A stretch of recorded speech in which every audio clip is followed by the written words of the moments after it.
The rusted key trembled in Jack's hand as he unlocked the door to the abandoned house, unaware that behind its crumbling walls lay a secret that would shatter his world and thrust him into a dangerous quest for truth. The old house loomed before Jack Thompson, its weathered siding and sagging roof a mirror of his own worn spirit. He stood on the cracked sidewalk, keys clutched in his calloused hand, wondering if this desperate gamble would be their salvation or their final undoing.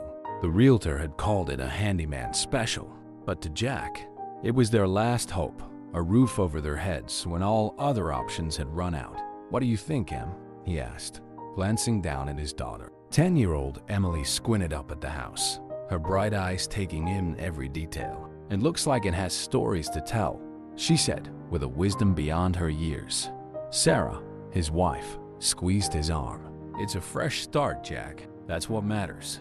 He nodded, swallowing the lump in his throat. 6 months without steady work had brought them here, to this dilapidated structure on the outskirts of town. The factory closing had gutted Millbrook, leaving countless families adrift. The Thompsons had held longer than most, but even Sarah's overtime shifts at the hospital couldn't stem the tide of mounting bills and dwindling savings. Jack inserted the key, the lock's rusty mechanisms groaning in protest. The door swung open with a mournful creak, revealing a musty interior bathed in dust-filtered sunlight. The air felt thick, weighted with decades of neglect and forgotten dreams. "Home sweet home," Jack muttered, trying to inject some optimism into his voice. They stepped inside, their footsteps echoing on warped floorboards. Emily darted ahead, her natural curiosity overcoming any trepidation. Sarah moved more cautiously, her nurse's eyes cataloging every potential hazard. "We'll need to check for mold," she said, running a finger along a water-stained windowsill, "and make sure the wiring is up to code." Jack nodded, his mind already racing with the endless list of repairs. The meager insurance payout from his workplace injury wouldn't stretch far, but he'd make it work. He had to. As they explored the house, Jack found himself drawn to the living room.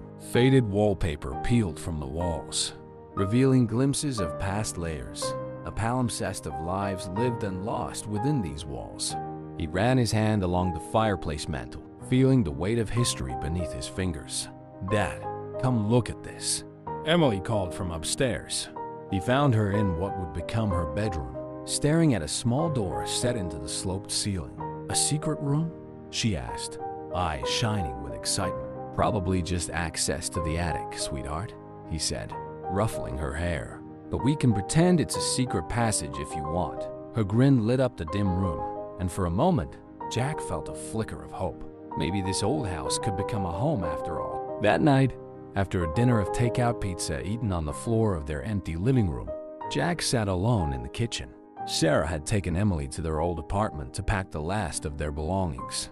The silence pressed in around him, broken only by the occasional groan of settling timber. He pulled out his phone, thumbing through job listings he'd already memorized. Nothing new, nothing promising. The severance pay from the factory was long gone, and their savings had dwindled to almost nothing. This house, cheap as it was, had nearly wiped them out. A soft scritching sound caught his attention. Mice, probably. Another problem to add to the list. He sighed, leaning back in his chair and closing his eyes. The weight of responsibility settled heavily on his shoulders. A knock at the front door startled him from his brooding. He wasn't expecting anyone, and they didn't know anyone in the neighborhood yet. Cautiously, he made his way to the entry. An older man stood on the porch, his silver hair neatly combed, a leather briefcase clutched in one hand. "Good evening," he said, his voice warm and cultured. "I hope I'm not intruding. I'm David Goldstein, a local historian and attorney." Jack hesitated, then opened the door wider. "Jack Thompson. We just moved in today." "Ah, wonderful." David's face lit up. "I've had my eye on this old place for years. It is quite a fascinating history, you know?" Despite his weariness, Jack found himself intrigued. "Is that so?" David nodded enthusiastically. "Oh yes. This house has seen its share of joy and tragedy over the years. In fact, I've been researching its connection to..." He trailed off, a shadow passing over his features. "Well, perhaps that's a conversation for another time. I just wanted to welcome you to the neighborhood and offer my services if you need any legal advice during the renovation process." Jack managed a tired smile. "Thanks, Mr. Goldstein. I appreciate that. Single quotes. As David turned to leave, he paused. "One piece of advice, if I may. This old house may have some secrets. If you find anything unusual during your renovations, I'd be happy to take a look. Pro bono, of course." With that cryptic statement, he disappeared into the gathering dusk, leaving Jack to ponder his words. The next morning dawned bright and clear, filled with the promise of new beginnings. Jack woke early, determined to make a dent in the endless list of repairs before Sarah's shift at the hospital. He started in the kitchen, attacking the peeling wallpaper with grim determination. As he worked, his mind wandered to David Goldstein's visit. What secrets could this old house possibly hold? He shook his head, dismissing the thought. They had enough real problems without chasing fantasies. The sound of Emily's laughter drifted down from upstairs, followed by Sarah's gentle admonishment to be careful. Jack smiled, grateful for these small moments of normalcy in the chaos of their lives. He had just finished stripping one wall when his scraper hit something solid behind the crumbling plaster. Frowning, he tapped the spot, hearing a hollow echo. Curiosity piqued. He began carefully chipping away at the surrounding area. A small door emerged, no bigger than a shoebox, set flush with the wall studs. Jack's heart raced as he pried it open, revealing a dark recess beyond. He reached in, his fingers brushing against cool metal. Slowly, reverently, he withdrew a small box. It was heavy, its surface etched with intricate designs. With trembling hands, he opened the lid. Gold gleamed in the morning sunlight. Coins, jewelry, and small ingots filled the box to the brim. Jack's breath caught in his throat as he realized the value of what he held in his hands. "Sarah!" he called, his voice cracking. "Sarah, come down here." He heard her footsteps on the stairs, then her sharp intake of breath as she entered the kitchen. "Jack, what?" Her words died as she saw the open box. Emily peered around her mother's legs, eyes wide with wonder. "Is that real gold, Dad?" she whispered. Jack nodded, still stunned. "I think so, sweetheart." Sarah sank into a chair, her face pale. "How much do you think it's worth?" "I don't know," Jack admitted, "but it's gotta be a lot." As the initial shock wore off, a giddy excitement filled the room. Emily danced around, chattering about treasure hunts and pirate gold. Sarah's eyes shone with unshed tears of relief. "This could change everything," she said softly. "We could pay off the mortgage, fix up the house, maybe even start a college fund for Emily." Jack nodded, his mind reeling with possibilities. No more sleepless nights worrying about bills. No more scraping by on Sarah's salary and odd jobs. They could have the life they'd always dreamed of. But as he stared at the glittering hoard, a nagging doubt took root in his mind. Where had this gold come from? And more importantly, who did it rightfully belong to? He thought of David Goldstein's parting words. If you find anything unusual, the historian had seemed to know more than he let on. "We need to think about this," Jack said slowly. "We don't know where this came from or who it belongs to."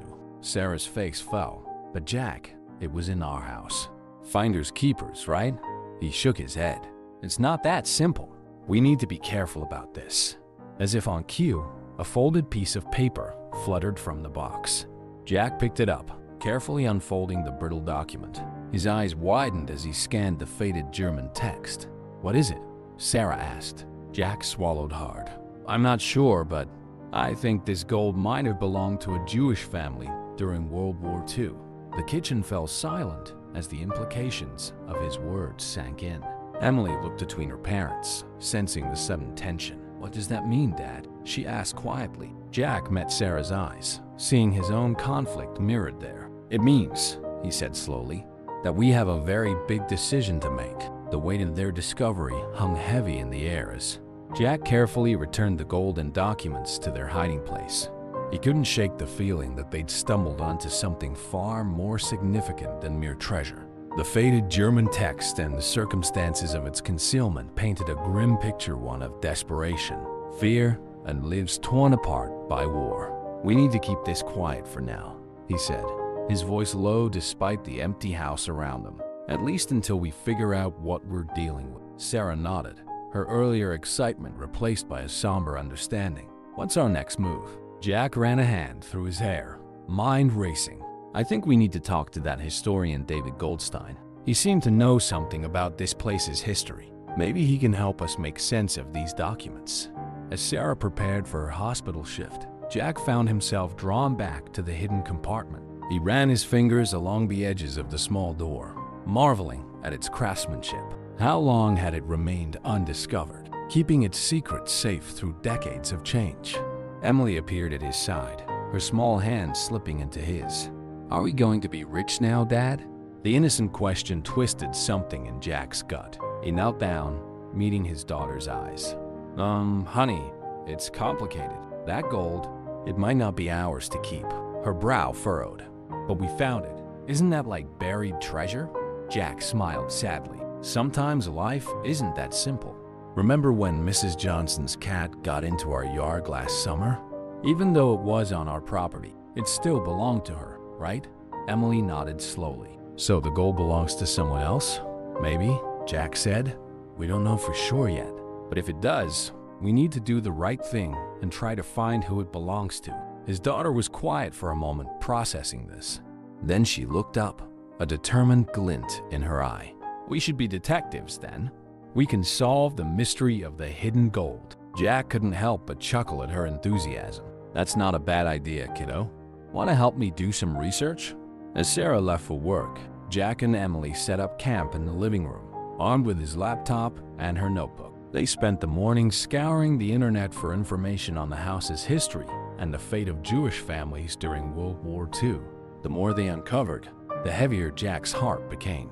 Stories of families torn apart, fortunes seized, and lives destroyed filled the screen. He found himself editing heavily as he relayed the information to Emily, trying to balance honesty with age-appropriate details. Around midday, a knock at the door interrupted their research. Jack opened it to find David Goldstein on the porch, a concerned expression on his face. "Lamar Thompson," he said. "I hope I'm not intruding. I was in the neighborhood and thought I'd check in. Are you selling in?" Jack hesitated, then made a decision. "Actually, Mr.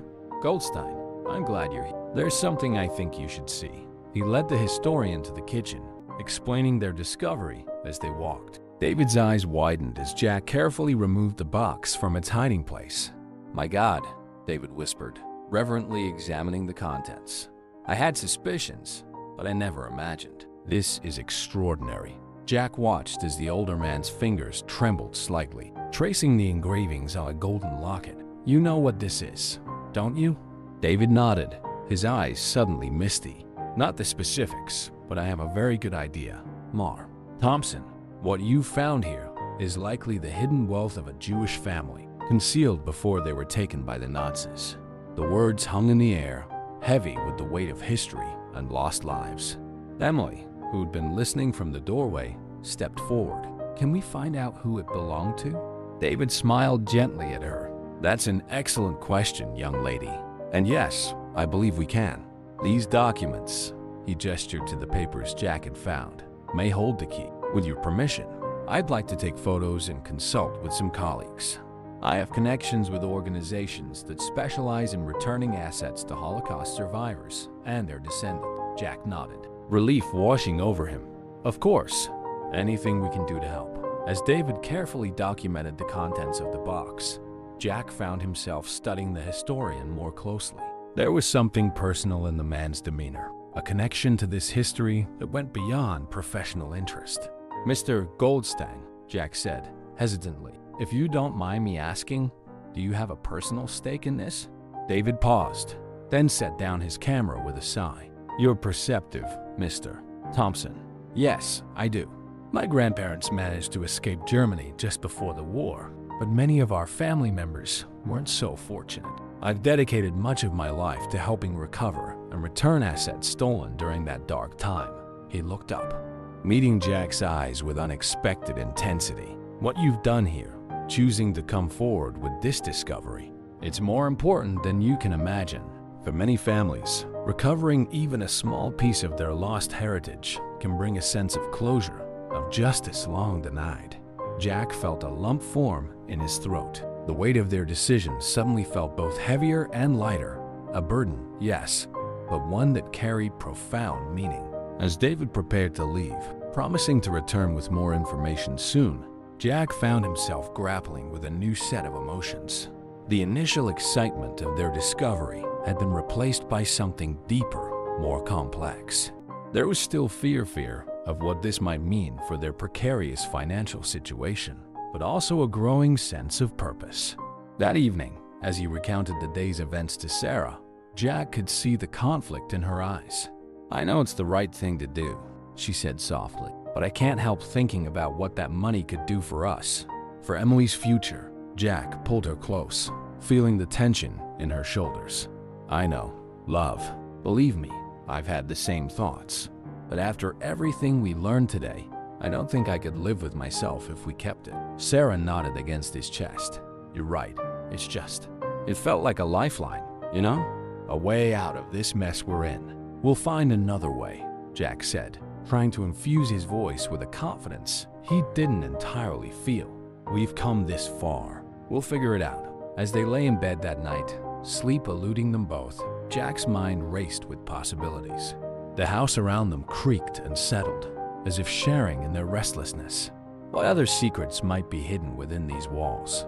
And how would this discovery change the course of their lives? In the days that followed, a strange energy filled the old house. Jack threw himself into repairs with renewed vigor, as if by fixing the physical structure, he could somehow mend the broken pieces of history they'd uncovered. Sarah picked up extra shifts at the hospital, driven by a mix of financial necessity and a need to keep busy. Emily, for her part, had fully embraced her role as junior detective. She peppered David with questions whenever he visited, soaking up historical details like a sponge. Her notebook filled with timelines, sketches, and theories about the family who had hidden the gold. It was Emily who made the next breakthrough. As Jack was repairing a loose floorboard in what would become her bedroom, she noticed something odd about the wall behind her closet. "Dad, look!" she called, pointing to a faint seam in the plaster. "It's like the secret door in the kitchen." Jack's heart raced as he examined the wall. Sure enough, there was another hidden compartment, this one larger than the first. With trembling hands, he pried it open. Inside, they found a leather-bound journal and a small stack of photographs. The journal was written in a mix of German and English, the handwriting becoming increasingly hurried and desperate as the entries progressed. As Jack carefully turned the fragile pages, a story began to emerge. The Kleiman family, Jakob, Miriam, and their young son David had lived in the house in the late 1930s. They had fled Germany as the Nazi regime tightened its grip, hoping to find safety in America. But even here, they felt the shadow of war looming. The final entry, dated September 1st, 1939, the day Germany invaded Poland, sent a chill down Jack's spine. "We can no longer ignore the signs. War is upon us, and we fear it will reach even these shores. We have hidden what we can, in hopes that someday someone will find it and remember us. To whoever discovers this, we entrust our story and our legacy to you. May you use it wisely and justly." Jack sat back, overwhelmed by the weight of responsibility that had just been placed on his shoulders. He looked at Emily, seeing the same mix of awe and determination in her eyes that he felt in his heart. "We have to find them, Dad," she said softly. "We have to finish their story." Jack nodded, pulling his daughter close. "We will, sweetheart. Whatever it takes, we'll find out what happened to the Kleinmans and make sure their legacy is honored." As he held Emily, Jack realized that their discovery had become about far more than hidden gold or financial salvation. They had been given a sacred trust, a chance to right a historical wrong and bring closure to a family torn apart by one of history's darkest chapters. With renewed purpose, Jack reached for his phone to call David Goldstein. Their search for answers was only just beginning. The ringing of Jack's phone shattered the contemplative silence that had fallen over the room. David Goldstein's voice crackled through the speaker, tinged with barely contained excitement. "Jack, I've made some progress," the historian said without preamble. "The documents you found, They're more significant than we initially thought. Can you meet me at my office? There's someone I'd like you to talk to. Jack glanced at Emily, who was practically vibrating with curiosity. We'll be there in 20 minutes, he promised, already reaching for his keys. The drive to David's office felt interminable. Emily peppered Jack with questions and theories, her imagination running wild with possibilities. Jack found her enthusiasm both endearing and sobering, a reminder of the real lives at the heart of their discovery. David's office was a cluttered space, walls lined with books and file cabinets. The historian greeted them with a distracted nod, his attention focused on the computer screen before him. An elderly woman's face peered out from the monitor, her eyes sharp despite her advanced years. Jack, Emily, I'd like you to meet Ruth Steinberg, David said, gesturing to the screen. She's been helping me with some research on the Kleinman family. Ruth's gaze fixed on Jack, seeming to look right through him. So you're the one who found Jacob's treasure, she said, her accent a mix of German and American. I never thought I'd see the day. Jack's breath caught in his throat. You knew them? A sad smile crossed Ruth's face. Jacob was my uncle.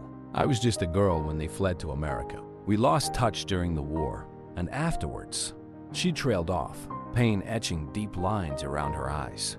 Emily stepped forward, her voice soft but clear.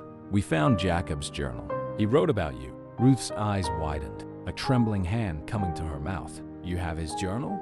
After all these years, over the next hour, Ruth shared her family story. The Kleinmans had arrived in America full of hope, but the shadow of war followed them. As anti-Semitism rose even in their adopted homeland, they grew increasingly paranoid. Jacob, a jeweler by trade, converted much of their wealth to gold and precious stones, hiding them throughout the house. The last letter I received from Miriam spoke of their fears, Ruth said, her voice heavy with memory. They were planning to go into hiding, but after that, nothing. They simply vanished. Jack exchanged a glance with David, a grim understanding passing between them. The historian cleared his throat. Ruth, based on the dates in the journal and what we know of local history, I believe we may be able to trace the Kleinmans' movements. There were several Jewish families in the area who went into hiding during that time. It's possible they left clues. As David and Ruth dove into historical details, Jack found his mind wandering. He thought of his own family's struggles, the desperate measures they'd considered in their darkest moments. How much harder must it have been for the Kleinmans, strangers in a strange land, carrying the weight of their people's suffering? Emily's small hand slipped into his, anchoring him to the present. He looked down to see her watching him, her young face etched with a wisdom beyond her years. We're going to help them, right, Dad? She whispered. Jack squeezed her hand, feeling a surge of pride and determination. We are, sweetheart, no matter what it takes. The next few weeks passed in a blur of research and revelation. Jack threw himself into the search with a fervor that surprised even him. Every free moment was spent poring over old records, following paper trails that had gone cold decades ago. Sarah, initially hesitant, found herself drawn into the quest as well, her nursing background proving invaluable as they pieced together medical records and census data. Their home became a makeshift command center. The living room walls were covered in timelines and maps, strings connecting disparate pieces of information. Emily took charge of organizing their findings, her natural talent for patterns and puzzles shining through. As they dug deeper, a picture began to emerge. The Kleinmans had indeed gone into hiding, sheltered by a network of sympathetic locals. They moved frequently, always one step ahead of suspicion and prejudice.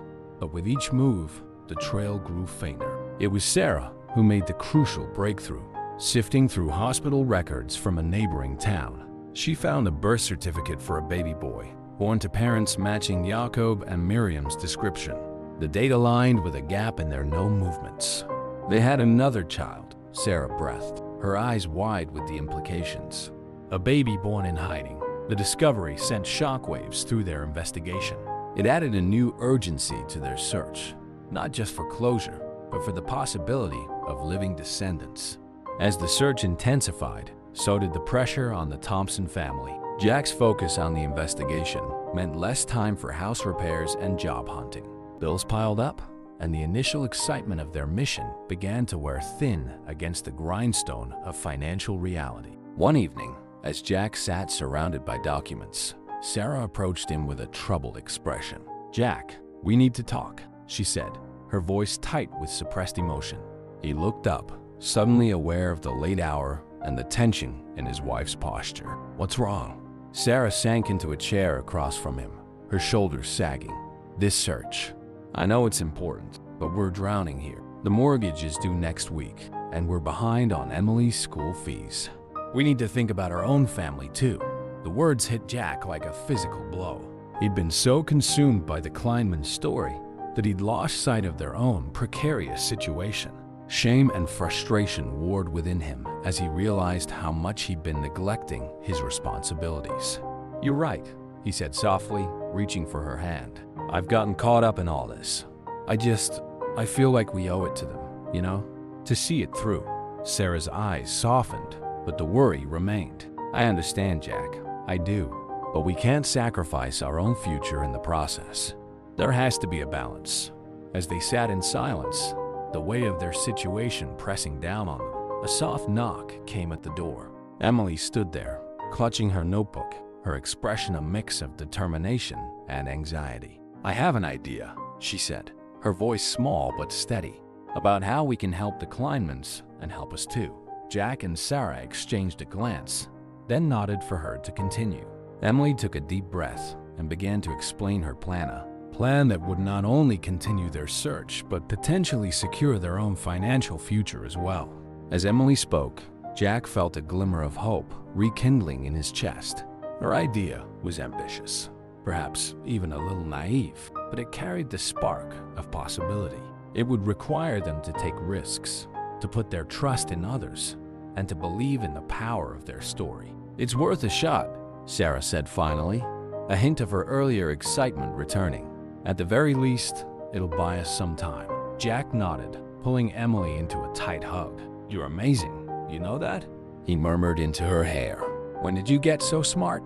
Emily giggled, the sound lightening the mood in the room. "I've always been smart, Dad.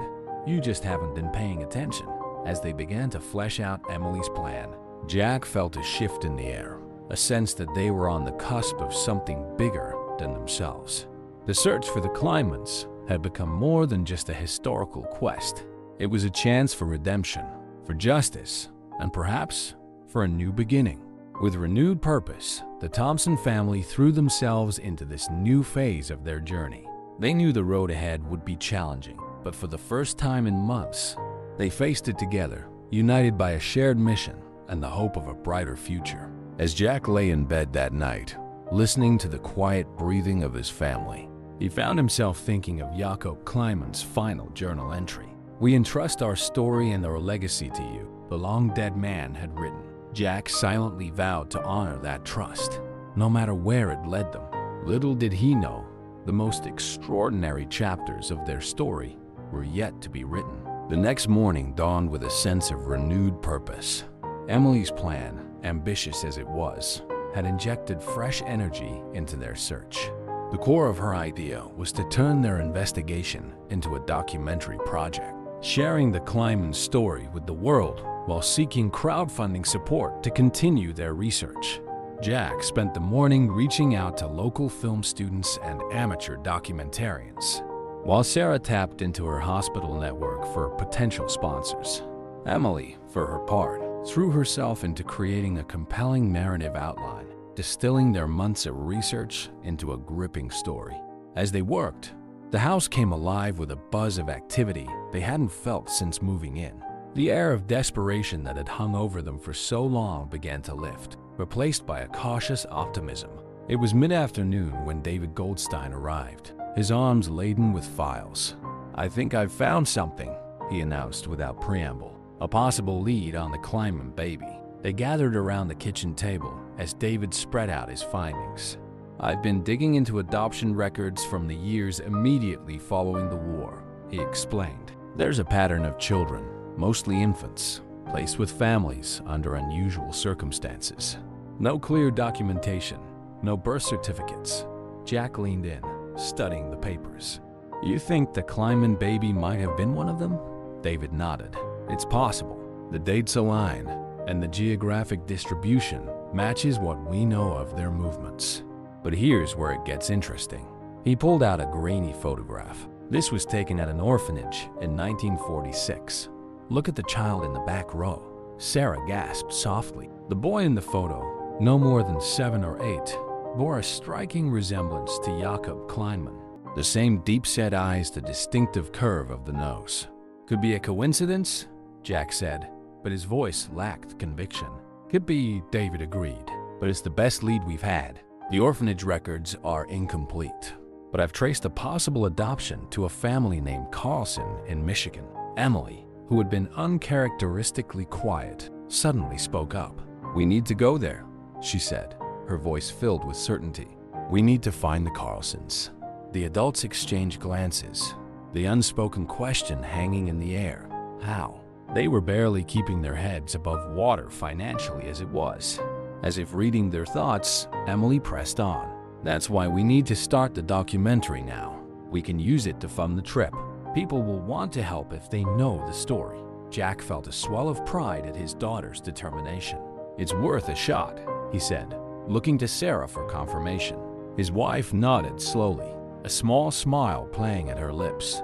I suppose we're already in this deep. Might as well go all the way. The next few days were a whirlwind of activity. Jack reached out to a former co-worker who had dabbled in filmmaking, convincing him to lend his expertise and equipment to the project. Sarah set up a crowdfunding page, crafting a compelling narrative that balanced the historical significance of their search with their own family struggles.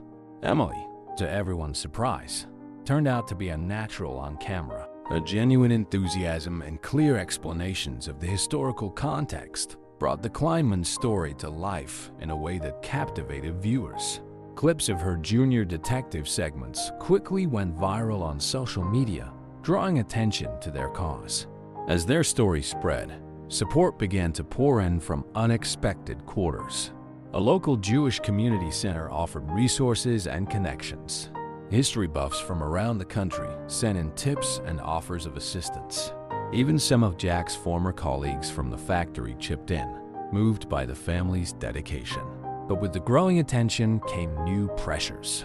Jack found himself fielding calls from journalists and documentary producers, all eager to get a piece of the story. Some offered substantial sums for exclusive rights, amounts that could solve their financial woes in an instant. The temptation was immense.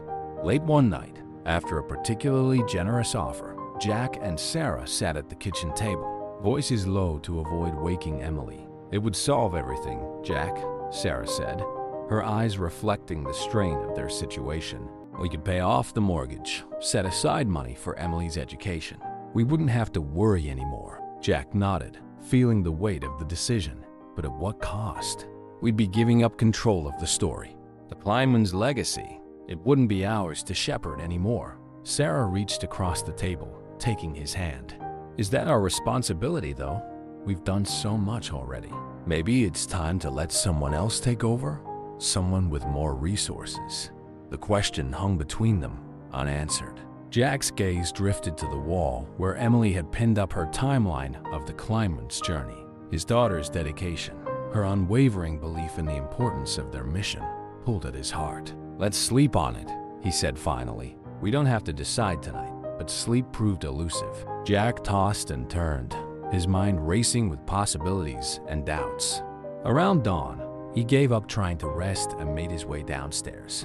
To his surprise, he found Emily already awake, hunched over her notebook at the kitchen table. She looked up as he entered, her eyes bright despite the early hour. I had an idea, Dad, she said, excitement evident in her voice, about how we can keep going without selling the story. Jack sat down beside her, curious despite his exhaustion. What's that, sweetheart?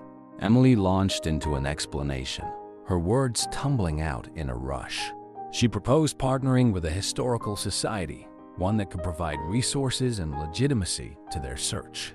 In return, they would donate any historical artifacts they found, ensuring the Kleinman story would be preserved for future generations.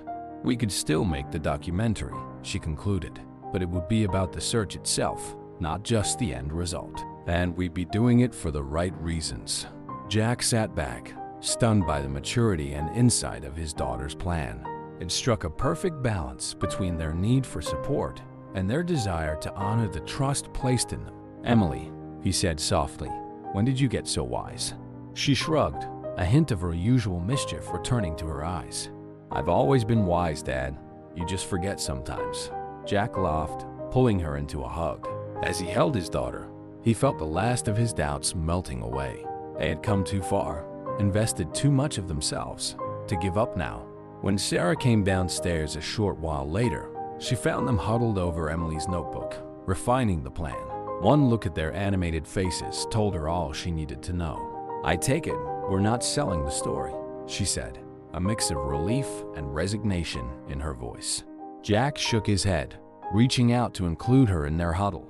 "We're seeing this through," he said, together. As the sun rose, bathing the kitchen in warm light, the Thompson family recommitted themselves to their quest. They knew the road ahead would be challenging, but they faced it with renewed determination and unity. Little did they know, their journey was about to take a turn that would test their resolve in ways they could never have imagined. The partnership with the Historical Society breathed new life into their search. With access to additional resources and expertise, the Thompsons' investigation gained momentum. The Society's involvement also lent credibility to their project, opening doors that had previously been closed to them. As summer faded into autumn, Jack found himself standing before a small house in suburban Michigan, his heart pounding with anticipation. Months of research, countless phone calls, and a trail of bureaucratic breadcrumbs had led them here, to the last known address of Thomas Carlson, the boy from the orphanage photo. Sarah squeezed his hand reassuringly as Emily bounced on her toes beside them. The documentary crew, a small team of 2 they befriended during the project, hung back respectfully, cameras at the ready, but not yet rolling. Jack took a deep breath and rang the doorbell. Moments stretched into eternity before the door creaked open, revealing an elderly man with familiar, deep-set eyes. "Can I help you?" he asked, his voice gruff but not unkind. Jack swallowed hard. "Mr. Carlson? Thomas Carlson?" At the man's nod, he continued, "My name is Jack Thompson. This is my wife Sarah and our daughter Emily. We've been looking for you for a very long time." Thomas's brow furrowed in confusion, but something in Jack's tone must have resonated with him. "You'd better come in," he said, stepping aside. As they settled in Thomas's cluttered living room, Jack felt the weight of history pressing down on him. How do you tell a man that everything he thought he knew about his past might be wrong? Slowly, carefully, they began to unfold the story, the hidden gold, the journal, the years of research that had led them to this moment. Thomas listened in stunned silence, his weathered hands gripping the arms of his chair. "I always knew I was adopted," he said finally, his voice barely above a whisper. "But this is beyond anything I could have imagined." Emily, who had been uncharacteristically quiet, suddenly spoke up. "We brought something for you," she said, reaching into her backpack. She pulled out a small photo album they had carefully compiled, filled with images of the Kleinmans and documents from their research. Thomas's hands trembled as he accepted the album. As he flipped through the pages, his eyes widened in recognition. "This man," he said, pointing to a photo of Jakob Kleinman. "I've seen him before. In my dreams, I think. I always thought it was just my imagination, but..." He trailed off, overcome with emotion. Sarah leaned forward, her nurse's instincts kicking in as she gently checked his pulse and offered him a glass of water. As Thomas regained his composure, he began to share his own story. He had few memories of his early childhood, just vague impressions of fear and constant movement. His adoptive parents, the Carlsons, had been kind but tight-lipped about his origins, saying only that he had been orphaned during the war. "I never pushed too hard for answers," Thomas admitted. "I was grateful for the life they gave me, but there was always this emptiness, a sense that part of me was missing." Jack nodded in understanding. "Carlson, Thomas, we believe we may have found more than just your history. There's a possibility that you have living relatives, a great-aunt named Ruth Steinberg. Would you be willing to take a DNA test to confirm?" Thomas's eyes widened, a mix of hope and fear crossing his face. Living relatives? Yes, I'd like that. As they made arrangements for the test, Jack felt a surge of emotions. Relief, excitement, and a touch of sadness. They were on the verge of solving the mystery that had consumed their lives for months. But what would come next? The DNA results, when they came back a few weeks later, were conclusive. Thomas Carlson was indeed the son of Jakob and Miriam Kleinman, the baby born in hiding during those dark days of war and persecution. The revelation set off a whirlwind of activity. Ruth Steinberg, overjoyed at the discovery of her long-lost great-nephew, made plans to travel from Israel to meet Thomas. The Historical Society began preparations for an exhibit, chronicling the Kleinman family's journey and the incredible story of their legacy's discovery. For the Thompsons, it was a bittersweet triumph. The completion of their search brought a sense of accomplishment, but also a looming question: what now? Their financial situation, while improved thanks to donations and speaking engagements related to their search, was still precarious. The old house, which had started it all, still needed significant repairs. And while their story had captured public interest, they knew the spotlight would eventually fade. One evening, as they sat around the kitchen table, now cleared of research materials for the first time in months, Sarah broached the subject they'd all been avoiding. "We need to think about our next steps," she said gently. "The documentary is almost finished. The Historical Society has what they need for their exhibit. We've done what we set out to do." Jack nodded, feeling a mix of pride and uncertainty. "You're right. It's just hard to imagine going back to normal life after all this." Emily, who had been unusually quiet since their return from Michigan, suddenly spoke up. "Who says we have to go back? Why can't we keep going forward?" Her parents exchanged a puzzled glance. "What do you mean, sweetheart?" Sarah asked. Emily's eyes lit up with that familiar spark of determination. "We've learned so much, met so many people with stories that need to be told. Why don't we keep doing that? Not just the Kleinmans, but other families, other lost histories?" Jack felt a glimmer of excitement at his daughter's words. "You mean turn this into a real ongoing project? A business, even?" Emily nodded enthusiastically. "We could call it Hidden Histories or something like that. Help people uncover their family secrets, reconnect with lost relatives. And we could work with the Historical Society to make sure important artifacts and stories are preserved." As Emily outlined her vision, Jack and Sarah found themselves caught up in her enthusiasm.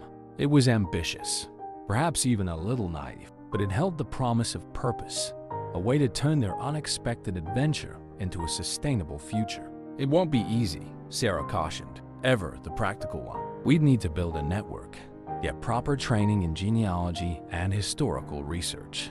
And we'd still need to find a way to make it financially viable." Jack reached across the table, taking her hand. "Since when have we shied away from a challenge?" he asked with a grin. "Besides, we've got a secret weapon." He winked at Emily, who beamed with pride. As they began to flesh out the details of their new venture, Jack felt a weight lifting from his shoulders. The past months had been a roller coaster of emotions and challenges, but they had emerged stronger, more united as a family. They had honored the trust placed in them by Jakob Kleinman, and in the process, discovered a new calling. The next morning, as Jack stood on their porch, coffee in hand, he gazed out at their neighborhood with new eyes. Every house, every family, potentially held stories waiting to be uncovered, mysteries longing to be solved, lives waiting to be reconnected. Sarah joined him, slipping an arm around his waist. "Ready for our next adventure?" she asked softly. Jack pulled her close, planting a kiss on her forehead. "With you and Emily by my side, always."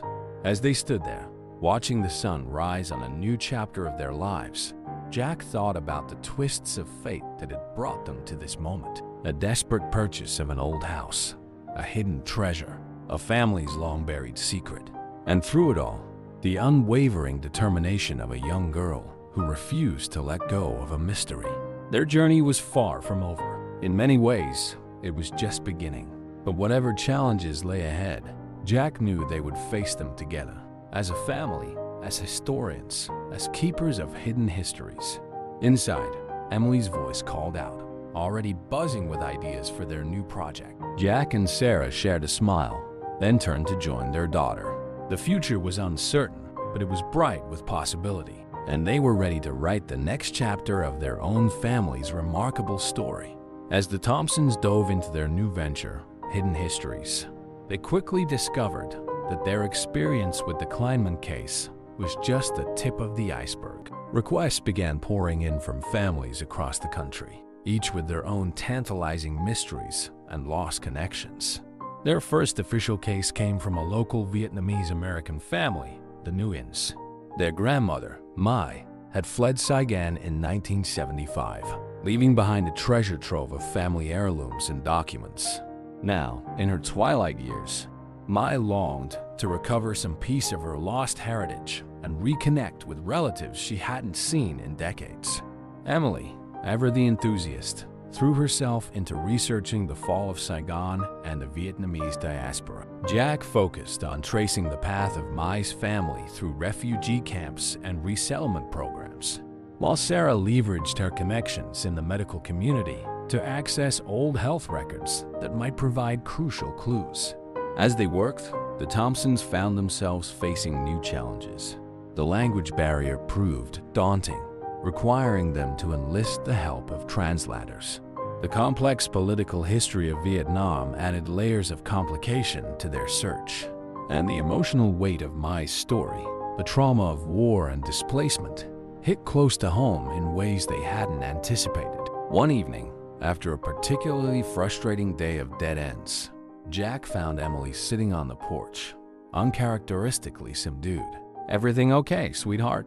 he asked, settling beside her. Emily sighed, hugging her knees to her chest. "Dad, what if we can't help them? What if we fail?" Jack felt a pang in his chest, recognizing the weight of responsibility his daughter had taken on. Listen to me," he said gently. "What we're doing here, it's not about success or failure. It's about the effort, about showing people that their stories matter. Even if we don't find everything Mai is looking for, we're helping her reclaim a part of herself. That's valuable in itself." Emily nodded slowly, some of the tension leaving her shoulders. "I guess you're right. It's just, I want to make a difference, you know?" Jack pulled her into a one-armed hug. "You already are, kiddo. More than you know." Their perseverance paid off through a culmination of dogged research, creative problem-solving, and a bit of luck. They managed to locate one of Mai's cousins living in Australia. The emotional video call between the long-lost relatives, facilitated by the Thompsons, brought tears to everyone's eyes. While they weren't able to recover Mai's lost heirlooms, they did manage to piece together a detailed family tree and history, filling in gaps in her knowledge and providing a legacy for her grandchildren. The gratitude in Mai's eyes as they presented her with a beautifully bound book of her family's story was all the reward they needed. The success of the Nguyen case brought Hidden Histories increased attention and a steady stream of new clients. The Thompsons found themselves juggling multiple cases at once, each presenting its own unique set of challenges and rewards. There was the African-American family, tracing their roots back to the time of slavery, requiring deep dives into often incomplete historical records. The Jewish family seeking to reclaim artwork stolen by the Nazis, leading them into the complex world of international art restitution. The adoptee searching for birth parents, navigating the sensitive terrain of closed adoptions and changing societal norms. As their workload grew, so did their need for additional resources. Jack and Sarah enrolled in genealogy courses to hone their research skills. They invested in better equipment and software, transforming their living room into a high-tech command center. Emily, showing a knack for social media, took charge of their online presence, sharing updates and intriguing historical tidbits that kept their followers engaged. They also began to build a network of experts they could call on for specialized knowledge: historians, legal experts, cultural consultants, and even a forensic accountant who proved invaluable in tracing old financial records. But with growth came growing pains. The long hours and emotional intensity of their work began to take a toll. There were arguments over which cases to prioritize, disagreements on methodology, and moments of doubt when a particularly challenging search hit a wall. One case in particular pushed them to their limits. The Cohens, a family from New York, hired them to investigate a long-standing family legend about a great-grandfather who had allegedly been a spy during World War II. As the Thompsons dug deeper, they uncovered evidence that challenged not just the family legend, but the Cohens' entire understanding of their heritage. The revelation threatened to tear the Cohen family apart, with some members refusing to accept the truth and others demanding full disclosure. The Thompsons found themselves caught in the middle, grappling with questions of ethics and responsibility. Late one night, after a particularly heated phone call with the Cohens, Jack slumped at the kitchen table, head in his hands. Sarah sat beside him, her own exhaustion evident in the slump of her shoulders. "Are we in over our heads?" Jack asked quietly. "Maybe we're not qualified to be messing with people's lives like this." Sarah was quiet for a moment, then reached for his hand. "We're learning as we go, Jack. That's all anyone can do. We're not perfect, but we're doing this with integrity and the best intentions." "But is that enough?" Jack pressed. "Look at what we've stirred up with the Cohens. Maybe some secrets are better left buried." A soft voice from the doorway interrupted them. "No, Dad. Secrets like that, they poison families from the inside." Emily stepped into the kitchen, her expression serious beyond her years. "Remember what Jakob Kleiman wrote? We entrust our story and our legacy to you. That's what all these families are doing. They're trusting us to help them face the truth, whatever it is." Jack and Sarah exchanged a look, once again marveling at their daughter's wisdom and conviction. "When did you get so smart?" Sarah asked with a soft smile. Emily grinned, some of her usual mischief returning. "I've always been smart, Mom. You just forget sometimes." The moment of levity broke the tension, and as they laughed together, Jack felt his determination returning.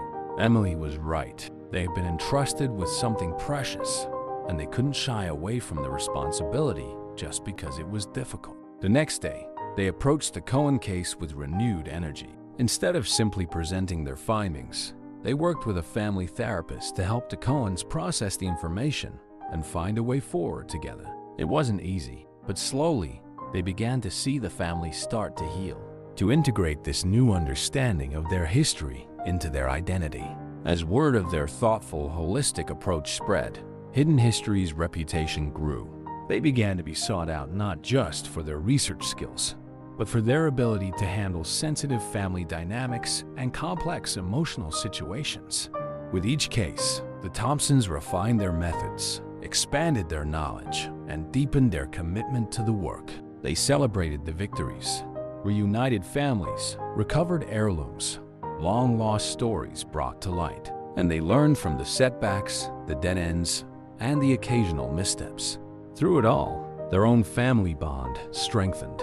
The challenges they faced together, the late-night strategy sessions, the shared excitement of breakthrough moments, all of it brought them closer, forging them into a formidable team. 1 year to the day after they had first discovered the hidden compartment in their old house, the Thompsons stood together in a small museum, watching as the Kleiman exhibit was unveiled to the public. Thomas Carson, now reconnected with his Jewish heritage, cut the ribbon alongside Ruth Steinberg, tears glistening in both their eyes.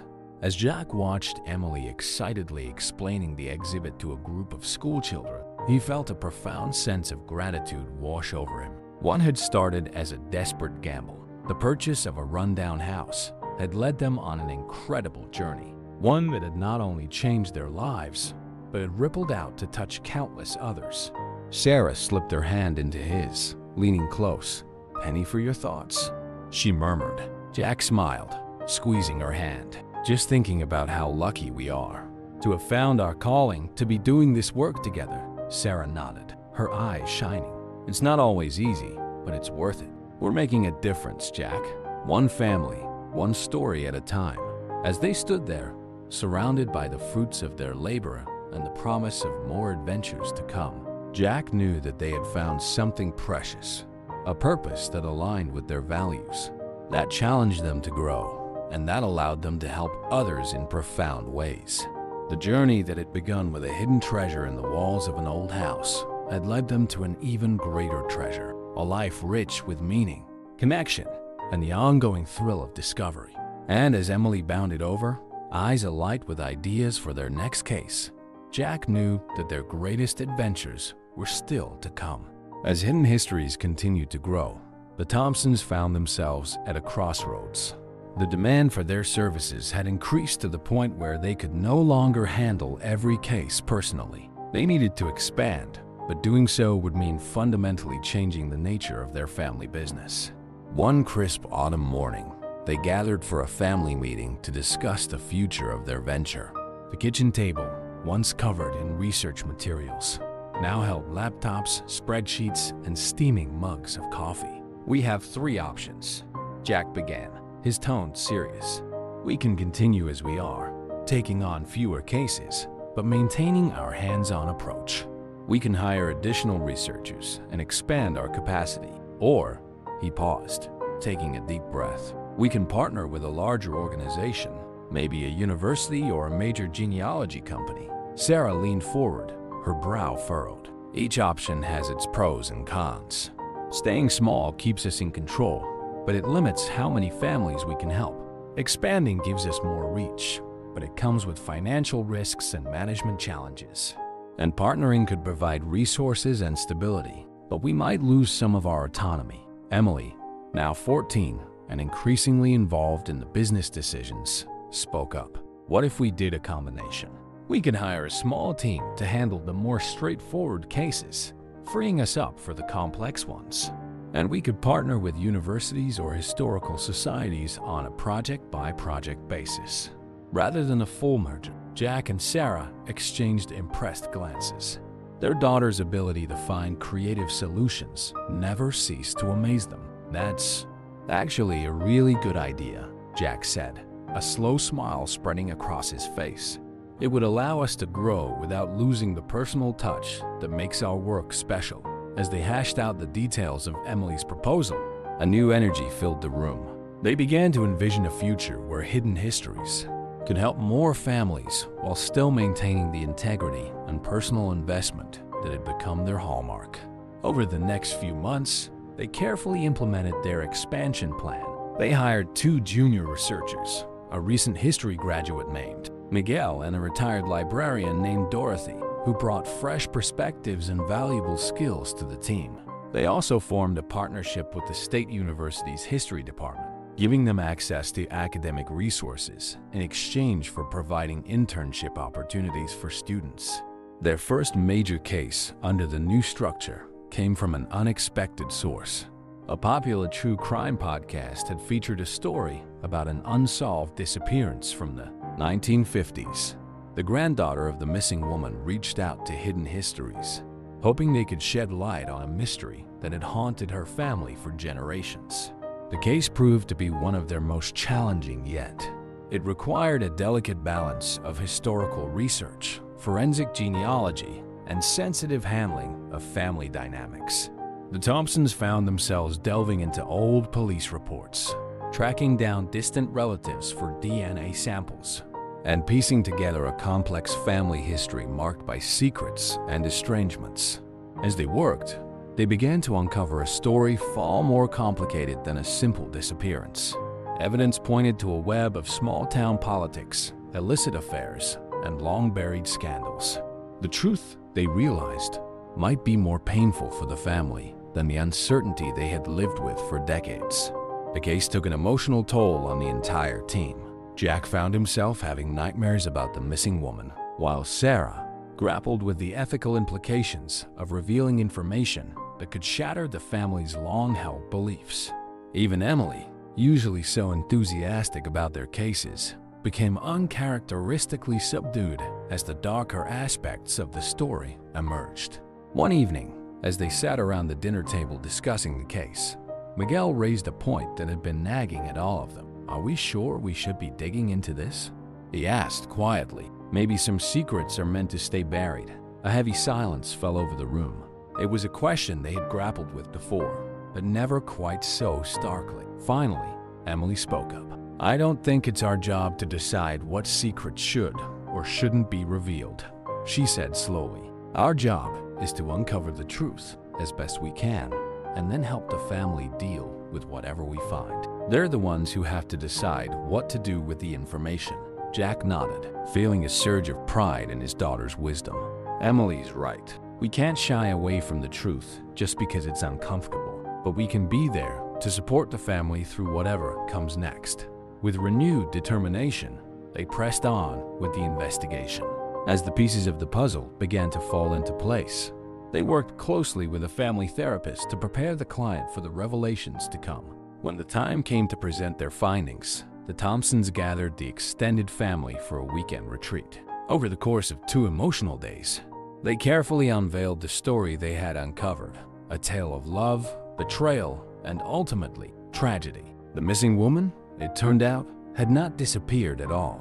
She had fled an abusive marriage, assuming a new identity and starting a new life in another state. Her decision to leave had been influenced by a complex set of circumstances involving local corruption and threats to her safety. She had lived out the rest of her days under her new identity, always longing to reconnect with her children, but fearing the consequences of revealing herself. The revelation sent shockwaves through the family. There were tears, angry outbursts, and moments of stunned silence. But as the initial shock wore off, something remarkable began to happen. Family members who had been estranged for years began to talk, sharing memories and filling in gaps in each other's understanding. Old resentments, built on misunderstandings and half-truths, began to crumble in the face of the full story. By the end of the weekend, the family had begun the difficult but necessary process of healing. They made plans to honor the memory of their long-lost matriarch, to reconnect with newly discovered relatives, and to break the cycle of secrets that had shaped their family for generations. As the Thompsons drove home, emotionally drained but deeply satisfied, they reflected on the impact of their work. "You know," Sarah said softly, "when we started this, I thought we were just going to be digging up old records and building family trees. I never imagined we'd be helping families heal like this." Jack nodded, his eyes on the road, but his mind on the powerful scenes they had witnessed. "It's a big responsibility," he said, "but I can't imagine doing anything else now." From the back seat, Emily chimed in. "We're not just uncovering hidden histories," she said thoughtfully. "We're helping write new chapters for these families." The success of the podcast case brought Hidden Histories a new level of recognition. Requests poured in from families all over the country, each with their own tantalizing mysteries and long-buried secrets. The Thompsons found themselves having to be increasingly selective about which cases they took on, always seeking those where they felt they could make the most significant impact. As their reputation grew, so did the complexity of the cases they handled. They were called in to help with historical land disputes, to untangle the genealogies of blended families, and to trace the origins of inherited artifacts with murky provenance. One particularly intriguing case led them to partner with an international team of researchers.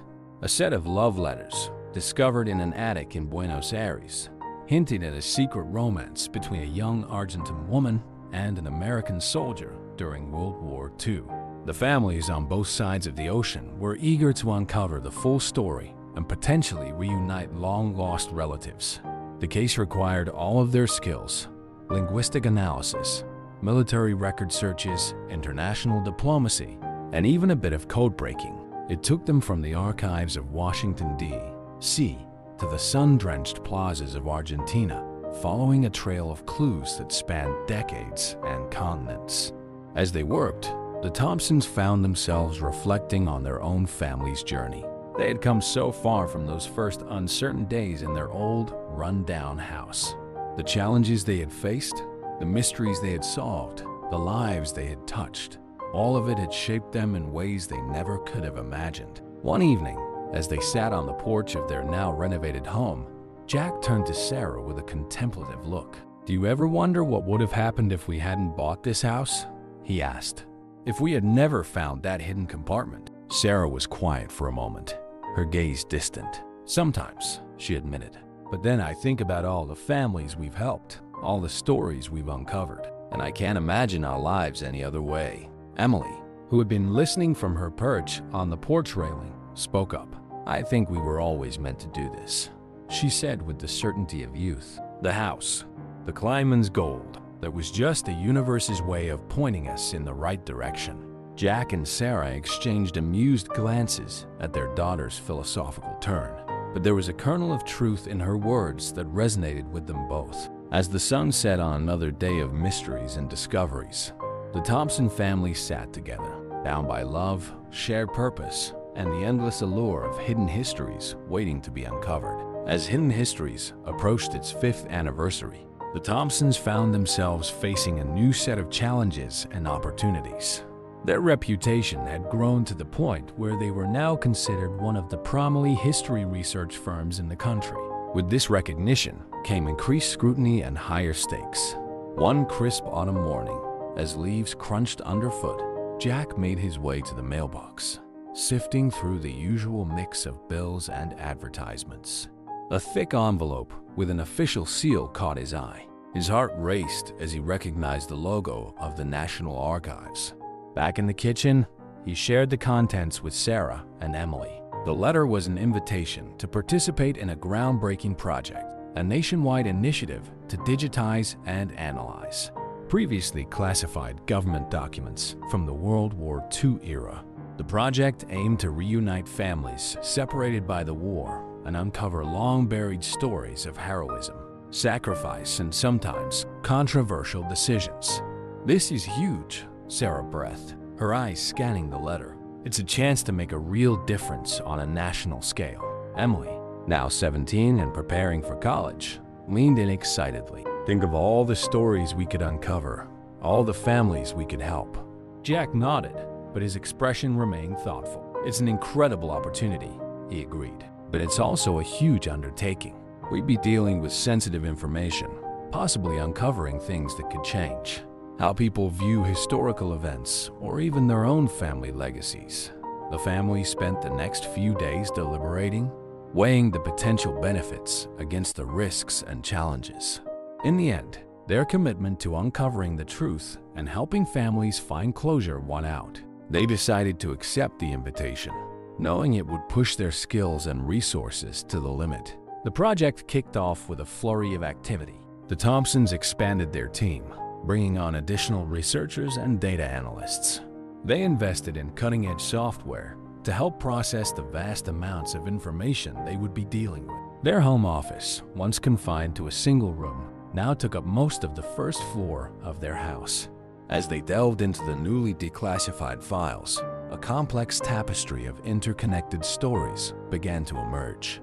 They uncovered tales of spies operating on American soil, of ordinary citizens performing extraordinary acts of bravery, and of difficult decisions made in the fog of war. One case in particular captured their attention. It revolved around a small group of German-American citizens who had been interned during the war, despite no evidence of disloyalty. The files hinted at a possible miscarriage of justice, with decisions possibly influenced by personal vendettas and local politics rather than genuine security concerns. As the Thompsons dug deeper, they found themselves navigating a minefield of ethical dilemmas. Revealing the full truth could potentially tarnish the reputations of long dead local officials and reopen old wounds in the community. On the other hand, it offered a chance to clear the names of the wrongly accused and provide closure to their descendants. The case took an unexpected turn when they discovered that one of the interned individuals had been a distant relative of their own neighbor, Mrs. Schultz, a kindly widow who had often babysat Emily when she was younger. The realization brought the implications of their work into sharp focus. These weren't just names on a page, but real people with connections to their own lives and community. Late one night, as the family pored over documents spread across their dining room table, Emily voiced the question that had been nagging at all of them. What if by trying to right an old wrong, we end up hurting people in the present? Mrs. Schultz. She's always been so proud of her family's history of service to this country. This could shatter that, Jack sighed, rubbing his tired eyes. That's the burden we carry in this work, sweetheart. Sometimes the truth is painful, but I believe people deserve to know their real history, even if it's not what they expected. Sarah nodded in agreement. Our job isn't to judge or to decide what people should do with the information. is to uncover the facts as best we can and present them with compassion and context. As they grappled with the complexities of the case, the Thompsons also found themselves dealing with increased public attention. News of the National Archives project had leaked, and journalists began sniffing around for scoops. The family had to balance their commitment to transparency with the need to protect the privacy of the families involved in their research. The pressure took its toll. Jack found himself lying awake at night, second-guessing decisions and worrying about the potential fallout of their discoveries. Sarah threw herself into the research, sometimes working late into the night, driven by a need to find answers. Even Emily, usually so buoyant, felt the weight of responsibility as she helped comb through mountains of data. It was during this stressful period that an unexpected letter arrived, postmarked from Israel. It was from Ruth Steinberg, the elderly relative of the Kleinman family, whose story had started them on this journey years ago. Ruth wrote of how the discovery of her long-lost family history had transformed her final years, giving her a sense of closure and connection she had never thought possible. She spoke of the ripple effects, how the story had inspired her grandchildren to delve into their Jewish heritage, how it had sparked conversations about resilience and survival within their community. "You may sometimes doubt the value of your work," Ruth wrote, "but never forget the gift you give to families like mine. You are not just uncovering the past. You are helping to shape the future by allowing us to fully understand where we come from." The letter served as a powerful reminder of why they had started Hidden Histories in the first place. It reinvigorated their sense of purpose and helped them push through the challenges of their current project. With renewed determination, the Thompsons redoubled their efforts on the internment case. They reached out to historians specializing in the period, cross-referenced local news archives, and even traveled to the site of the former internment camp to gather first-hand accounts from elderly residents who remembered that time. Slowly, painstakingly, they pieced together the full story. It was a tale of fear, prejudice, and misuse of power, but also one of quiet resistance and unexpected alliances. They discovered evidence that several local families had secretly aided the interned German Americans, bringing them food and news from the outside world at great personal risk. When it came time to present their findings, the Thompsons decided to take a novel approach. Instead of simply releasing a report, they organized a community forum, inviting descendants of both the interned families and the local officials involved in the decisions. The event was tense at first, with old resentments bubbling to the surface. But as the Thompsons carefully laid out the facts, contextualizing the decisions made during a time of national fear and uncertainty, something remarkable began to happen. People started to share their own family stories, filling in gaps and providing personal perspectives on historical events. Mrs. Schultz, who had been hesitant to attend, ended up being one of the most vocal participants. Learning the truth about her relative's experience was painful, but it also gave her a new appreciation for the complexities of her family's history.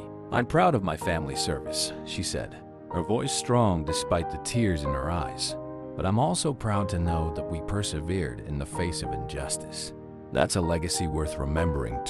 Single quotes. By the end of the forum, plans were being made for a memorial to honor both the wrongly interned and those who had secretly aided them. The event became a model for how Hidden Histories would handle similar cases moving forward, not just uncovering the truth, but facilitating dialogue and understanding between all those affected by it. As the National Archives project continued, the Thompsons found themselves at the center of a growing movement to re-examine and reconcile with difficult aspects of American history. Their work was cited in academic papers, featured in documentaries, and even became the subject of a popular podcast series. With this increased prominence came new responsibilities. They were invited to speak at conferences, consult on museum exhibits, and advise policymakers on issues related to historical records and family reunification. Jack, once a factory worker struggling to make ends meet, now found himself testifying before Congress on the importance of preserving and providing access to historical documents. Through it all, The Thompsons strove to maintain the personal touch that had defined Hidden Histories from the beginning. No matter how high-profile the case, they never lost sight of the human stories at the heart of their work. As they wrapped up another long day of research, Jack looked around at his family. Sarah, her reading glasses perched on her nose as she pored over a document. Emily, deftly navigating multiple databases on her laptop. And their expanded team, each member bringing their own unique skills and perspectives to their shared mission. He thought back to that day, years ago, when they had first discovered the hidden compartment in their old house. They could never have imagined where that discovery would lead them to a life filled with purpose, adventure, and the profound satisfaction of helping families uncover their true histories. "You know," he said, breaking the comfortable silence, "I think we've uncovered the greatest hidden history of all, our own." Sarah looked up, a warm smile spreading across her face. "And we're still writing it every day," Emily chimed in, her eyes twinkling with her old mischief. "Just wait until future historians try to piece together our story. They're going to have their work cut out for them." As laughter filled the room, Jack felt a profound sense of gratitude. Whatever challenges lay ahead, whatever secrets still waited to be uncovered, he knew they would face them together, as a family, as a team, and as keepers of hidden histories. As hidden histories continued to grow in prominence and influence, the Thompsons found themselves at the forefront of a new frontier in historical research and family reconnection. Their work with the National Archives Project had opened doors they never imagined possible, leading them to an even more ambitious undertaking. One morning, as the family gathered for their daily strategy meeting, Sarah shared an intriguing email she had received. The United Nations High Commissioner for Refugees, UNHCR, was reaching out to Hidden Histories with a proposal for a global initiative. The project aimed to use advanced DNA analysis and historical research to reunite families separated by conflicts, natural disasters, and forced migrations over the past century. "This is unprecedented," Jack breathed, his eyes wide as he scanned the proposal. "We'd be working on an international scale, dealing with cases from all over the world." Emily, now in her first year of college but still deeply involved in the family business, leaned forward excitedly. "Think of the impact we could have. We could help refugees find their roots, reconnect families torn apart by war." Sarah nodded, her expression a mix of excitement and apprehension. "It's an incredible opportunity, but it's also a massive undertaking. We'd need to expand our team significantly, maybe even open offices in other countries." The family spent the next few weeks deliberating, consulting with their team and advisors. The project would require a level of resources and expertise far beyond anything they had tackled before. It would mean partnerships with governments, NGOs, and international law enforcement agencies. The ethical considerations alone were daunting. They would be dealing with sensitive information that could have political implications in volatile regions. Despite the challenges, the potential to make a real difference on a global scale was too compelling to ignore. With a mix of trepidation and determination, the Thompsons agreed to take on the project. The next few months were a whirlwind of activity. Hidden Histories underwent a rapid expansion, bringing on experts in international law, cultural anthropology, and advanced genetic analysis. They established satellite offices in Geneva, Nairobi, and Bangkok to better coordinate their global efforts. As they delved into the project, the Thompsons found themselves navigating a complex web of international politics, cultural sensitivities, and heart-wrenching personal stories. Each case brought new challenges and profound lessons. One of their first major cases involved a family separated during the Rwandan genocide. The story began with a single photograph, a faded image of two young siblings, their smiles a stark contrast to the tragedy that would soon engulf their country. The search took them from refugee camps in Uganda to immigrant communities in Canada, piecing together a trail that had gone cold decades ago. They worked closely with trauma counselors, mindful of the deep emotional scars carried by survivors of such horrific events.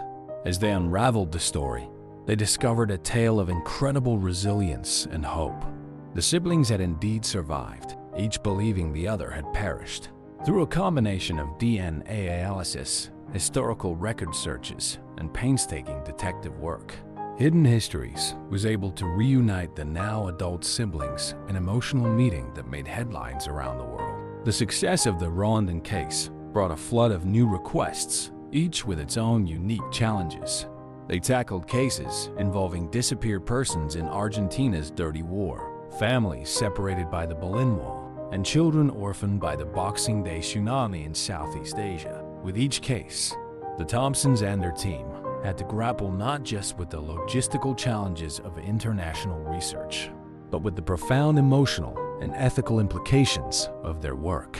They were not just uncovering historical facts. They were reshaping people's understanding of their own identities and family histories.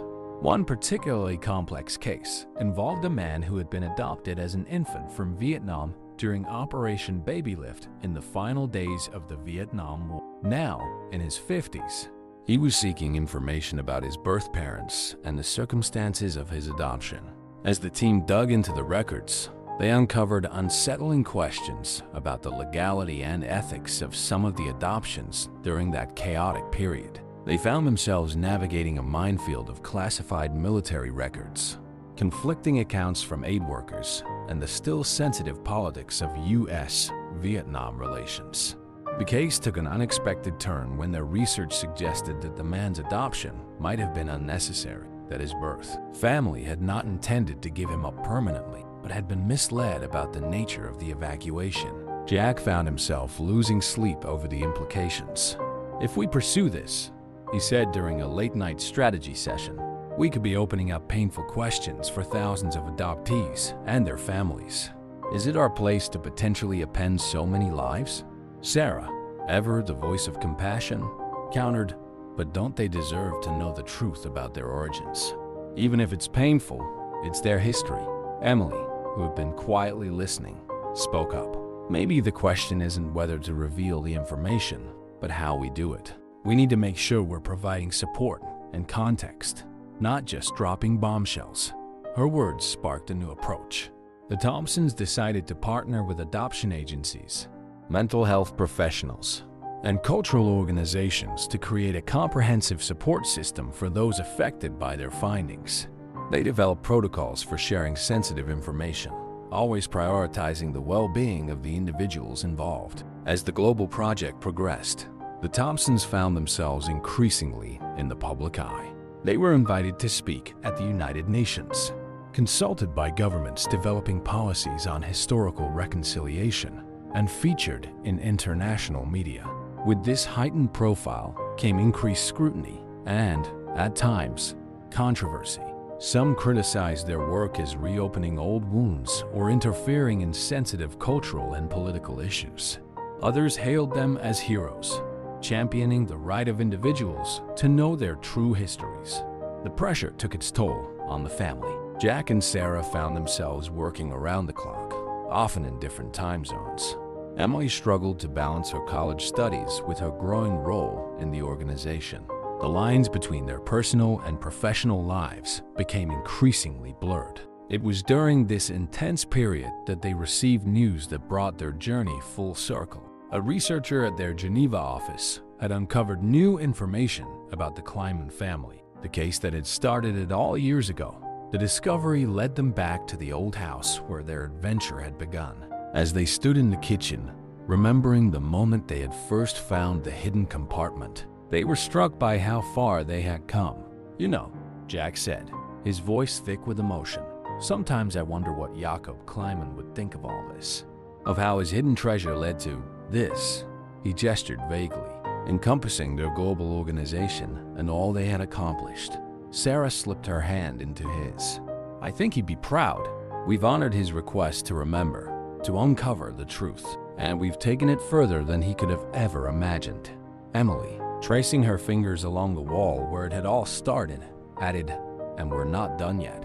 There are still so many histories to uncover, so many families to reunite." As they stood there, in the place where their incredible journey had begun, the Thompsons felt a renewed sense of purpose. They had faced challenges, made mistakes, and sometimes questioned their path. But they had also changed lives, reunited families, and helped countless people understand their place in the grand tapestry of history. The old house, once a symbol of their financial struggles, now stood as a testament to the power of uncovering hidden truths. It reminded them that every home, every family, every person has a story waiting to be told. As they left the house, ready to tackle the next chapter of their global mission, they carried with them the lessons of the past and the hope for the future. Hidden Histories had become more than a family business. It was a movement, a mission, a way of connecting the world through the power of shared stories and rediscovered truths. The journey that had begun with a single hidden compartment had led them across continents and through the complex landscape of human history. And as they looked to the future, the Thompsons knew that their greatest discoveries were still to come. As Hidden Histories approached its 10th anniversary, the Thompsons found themselves at a crossroads once again. Their work had expanded beyond their wildest dreams, touching lives across the globe and reshaping the way people thought about family history and historical truth. But with this growth came new challenges and important decisions about the future of their organization. One crisp autumn morning, reminiscent of the day they had first discovered the hidden compartment in their old house, the family gathered for a crucial meeting. Jack, his hair now streaked with gray, sat at the head of the table. Sarah, her eyes bright with the wisdom gained from years of delving into human stories, sat to his right. Emily, now a poised young woman with a degree in international relations, took her place across from them. "We need to talk about succession," Jack began, his voice carrying a weight that silenced the room. "We've built something incredible here, but we need to think about its future beyond us." The statement hung in the air, heavy with implications. For years, Hidden Histories had been synonymous with the Thompson family. Their personal touch, their unwavering commitment to truth and compassion had been the driving force behind the organization's success. But as they had grown, as their work had taken on global significance, they realized the importance of ensuring that their mission would continue even when they could no longer lead it. Sarah nodded slowly. "We've always said that this work is bigger than us. Maybe it's time we put that into practice." Emily leaned forward, her expression thoughtful. "What if we turned Hidden Histories into a foundation? We could set up an endowment to fund ongoing research, establish scholarship programs to train the next generation of historical detectives, create a board of directors to guide the organization's future." As they discussed the possibilities, memories of their journey flashed through Jack's mind. He remembered the excitement of their first discovery, the late nights poring over documents, the tears of joy from families reunited after decades apart. He thought of the challenges they had faced, the ethical dilemmas, the political pressures, the times when uncovering the truth had led to pain as well as healing. "Whatever we decide," he said finally, "we need to make sure that the core of what we do, the commitment to truth, to healing, to connecting people with their history, remains intact." Over the next few months, the Thompsons worked tirelessly to reshape Hidden Histories for the future. They consulted with legal experts, philanthropists, and leaders in the fields of genealogy and historical research. They reached out to the global network of experts and partners they had built over the years, seeking input and buy-in for their vision. The process was not without its challenges.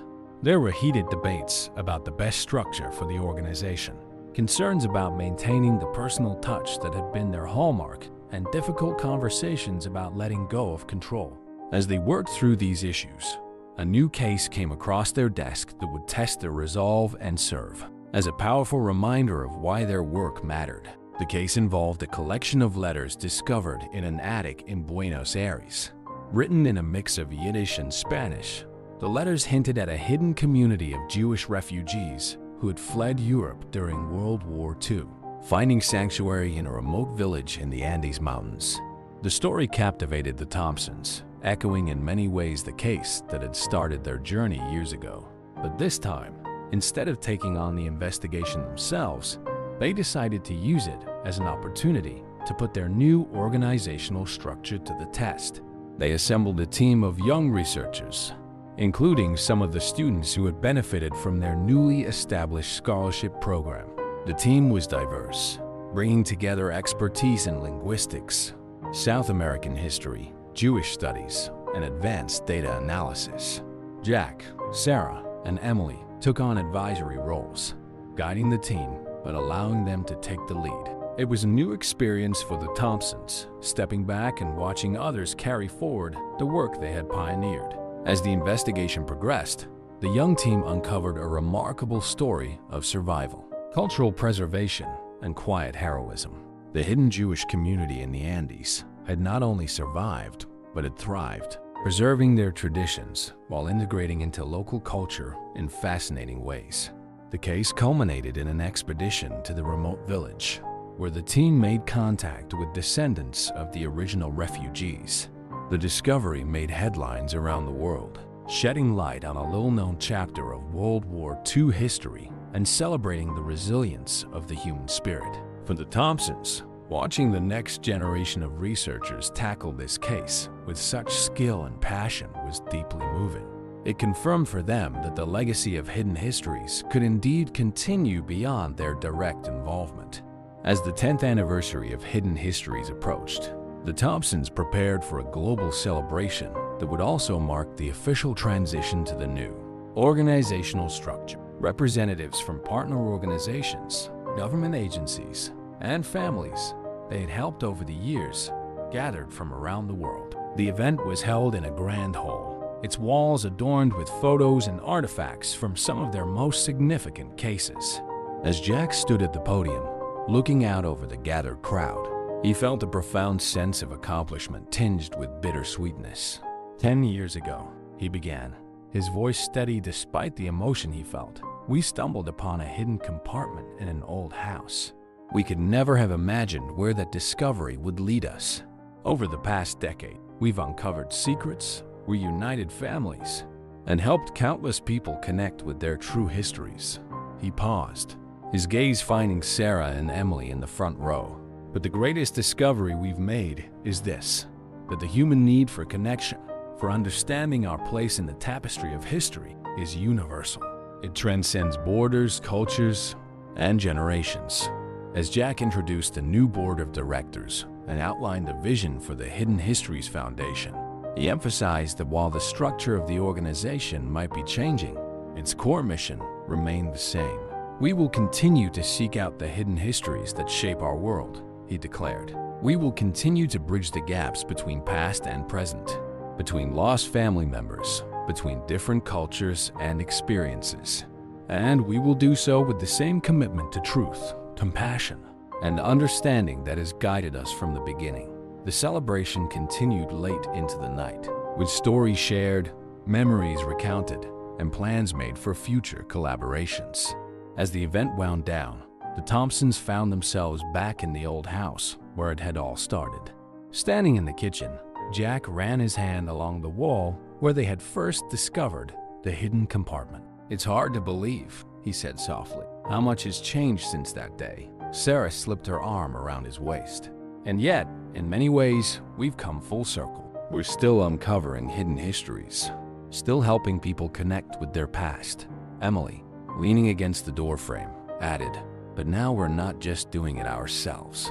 We're empowering others to carry on the work.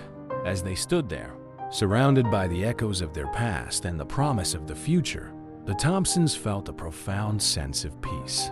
They had built something truly remarkable, not just an organization, but a movement, a way of looking at history, not as a static record of the past, but as a living, breathing part of the present. They knew that challenges lay ahead.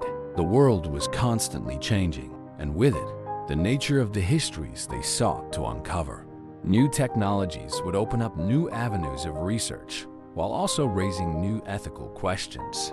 The geopolitical landscape would continue to evolve, affecting their work in ways they couldn't yet imagine.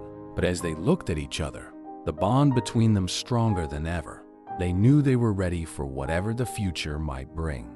The spirit of curiosity, compassion, and commitment to truth that had driven them from the beginning would continue to guide Hidden Histories in its new incarnation. As they left the old house, Stepping out into the cool night air, Jack paused on the porch. He looked back at the place where their incredible journey had begun, then turned his gaze to the stars above. "You know," he said, a smile playing in it, "I have a feeling our greatest adventures are still ahead of us." Sarah and Emily nodded in agreement, their eyes shining with the same mix of excitement and determination that had carried them through the past decade. Together, they walked into the night, ready to uncover the next hidden history, to reunite the next family, to bridge the next gap between past and present. The story of Hidden Histories was far from over. In many ways, it was just beginning. If you enjoyed this story, we'd love for you to support us by leaving a like and subscribing to our Slices of Life channel. We'd also love to hear from you in the comments. Which city are you talking about? It's very rewarding for us to provide our followers with an enjoyable moment. We appreciate the unconditional support you show us in every story. Blessings!